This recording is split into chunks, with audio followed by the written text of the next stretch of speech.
বিশাল আকারের গাভীটির বাচ্চা জন্মের পরপরেই ইউটেরাইন প্রোলাপস হয়।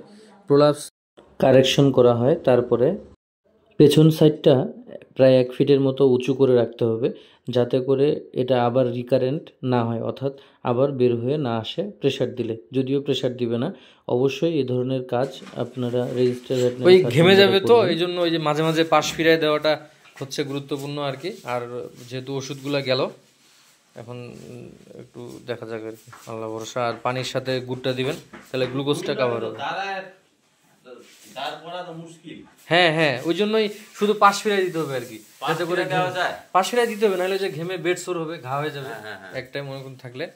আর পাগুলা একটু যদি পারেন ওই যে ধরে একটু ব্যায়াম করে দিয়ে আর কি, বালু দিয়ে শেক দিয়ে, হ্যাঁ একটু ব্যায়াম করে দিয়ে, এটা করতে হবে আর কি। আর বাছুরটারে তো দুধ খাওয়াইতে হবে, ওই একটা করে বাটের দুধ দহন করবেন, হ্যাঁ মানে এই পাশের একটা ওই পাশের একটা, কারণ সব বাটের দুধ যদি আপনি দহন করে ফেলে দেন তাহলে কিন্তু উঠতে আরো সময় লাগবে, বুঝছেন বিষয়টা? হ্যাঁ না না, এই সময় যে ক্যালসিয়ামের ঘাটতি আছে না, সম্পূর্ণ বাট থাকলে গরু উঠতে পারবে না।